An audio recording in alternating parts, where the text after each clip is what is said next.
La arena todavía estaba caliente cuando el público comenzaba a retirarse. El olor a sangre, sudor y metal quedaba suspendido en el aire como una niebla invisible, imposible de ignorar. Había sido un gran espectáculo. 2 hombres habían luchado hasta la muerte bajo el rugido de 50.000 gargantas hambrientas de violencia, y al final, como siempre, uno quedó de pie, y el otro, inmóvil en el suelo, con los ojos abiertos hacia el cielo romano que no respondía. Pero ahora que los aplausos se habían apagado, comenzaba la parte que nadie quería ver, la más cruda, la que el imperio mantenía en las sombras. ¿Qué pasaba con los cuerpos de los gladiadores muertos? Lo que vas a escuchar no aparece en los libros de historia oficiales, no lo pintaban en los frescos de las villas, ni lo recitaban los poetas, porque lo que pasaba con esos hombres tras morir no era gloria, era negocio, era silencio, era crueldad. Si estás aquí, quiero que comentes una sola palabra. Honor, porque eso, precisamente, es lo que estos hombres jamás recibieron. Cuando un gladiador caía no se escuchaba una orquesta. No había un silencio respetuoso, ni se bajaban banderas. Caía como cae un saco de carne, de golpe, a menudo desarmado, con el cuello torcido o el estómago abierto. Y tras ese instante de tensión en el que el público miraba al emperador para saber si merecía vivir o morir, todo se decidía con un gesto del pulgar. Si ese dedo bajaba, estaba todo dicho, el vencedor recibía la gloria. El vencido, el olvido. Pero la muerte no era el final, era el inicio de otra historia. Los encargados de limpiar el anfiteatro entraban de inmediato, no soldados, no sacerdotes, esclavos, hombres invisibles para la ciudad, pero fundamentales en su maquinaria. Arrastraban los cuerpos con cadenas al cuello o con ganchos clavados en las piernas, no por crueldad, sino por rapidez. Había que despejar la arena para el siguiente combate. A veces quedaban 3 o 4 cuerpos a la vez, y cada minuto que pasaba aumentaba el riesgo de infección, peste y mal olor. Los cuerpos eran llevados por pasadizos subterráneos, zonas oscuras, húmedas. Lejos de los ojos del público, lo que ocurría allí abajo era conocido por unos pocos, y silenciado por todos. Los gladiadores eran considerados propiedad legal, no eran ciudadanos, no eran soldados, ni siquiera hombres. Eran inversiones, propiedad de un lanista, un empresario de la sangre que entrenaba y alquilaba a sus luchadores como si fueran herramientas. Cuando uno moría, el cuerpo seguía siendo suyo, y él decidía qué hacer con él. Aquellos que habían sido populares, que habían ganado muchas veces, o que quizás habían sido liberados, pero seguían luchando por dinero o fama, podían recibir un entierro digno aunque modesto. A veces, los compañeros del ludus se organizaban para pagar la cremación, o una tumba con inscripción, pero la mayoría simplemente desaparecía. Los cuerpos eran vendidos a médicos. En Roma no existía la medicina forense como hoy, pero sí una fascinación creciente por el cuerpo humano. Doctores como Galeno, que sería venerado durante siglos, aprendieron observando cómo una lanza atravesaba un fémur o cómo un tridente perforaba un pulmón. El cuerpo del gladiador muerto era una clase de anatomía en carne real. Literalmente algunos eran diseccionados en secreto, lejos de la vista de los religiosos que condenaban estas prácticas. Pero el conocimiento valía más que la superstición, y el dolor del muerto, según Roma, no importaba. Otros cuerpos eran utilizados para algo aún más grotesco, extraerles grasa. Así como lo oyes, había una creencia, tanto médica como mágica, de que la grasa de un gladiador valiente tenía propiedades especiales. Fortalecía, curaba la epilepsia, mejoraba la piel y hasta se usaba como afrodisíaco. Algunos comerciantes sin escrúpulos compraban los cuerpos al lanista, los hervían en calderas enormes y embotellaban esa grasa como si fuera aceite sagrado. Se vendía en las esquinas, en los prostíbulos, en las escuelas de lucha, una pseudociencia tan repugnante como antigua. Pero eso no era lo peor. El peor destino era reservado para aquellos cuyo cuerpo no valía nada, ni para el lanista, ni para los médicos, ni para los brujos. Entonces, eran lanzados a las fieras. Las mismas bestias que participaban en los espectáculos de caza y ejecución necesitaban alimentarse. Y muchas veces, Lo hacían con carne humana. No era práctico traer carne fresca desde África para los leones. Era más barato y fácil usar los cuerpos que quedaban al final del día. Algunos eran arrojados a las jaulas aún tibios, otros ya estaban medio podridos. Los animales sin culpa ni juicio cumplían su función. Y así, un hombre que había sido aclamado por miles, terminaba descuartizado por un oso, su sangre empapando la paja, mientras otro esclavo lo observaba en silencio.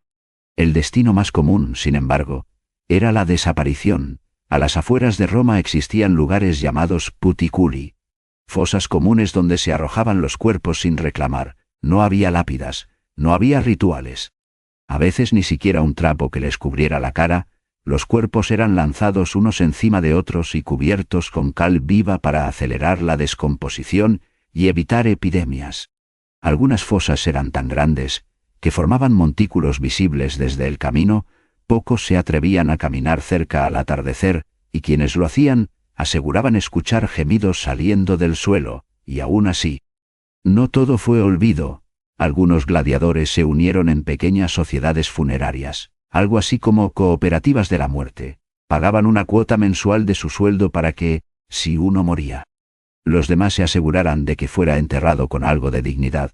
No lo hacían por fe, lo hacían por miedo, porque sabían que podían ser los siguientes, porque la muerte no era lo peor era no dejar rastro.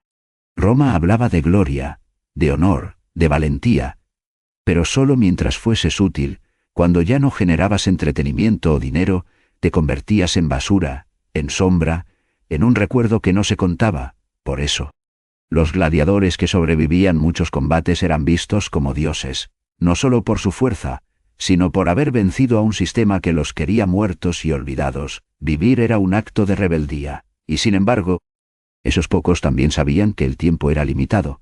Nadie envejecía en la arena. Algunos lograban comprar su libertad tras años de lucha, pero incluso ellos vivían marcados, con cicatrices, con traumas, con la culpa de haber matado, de haber visto morir.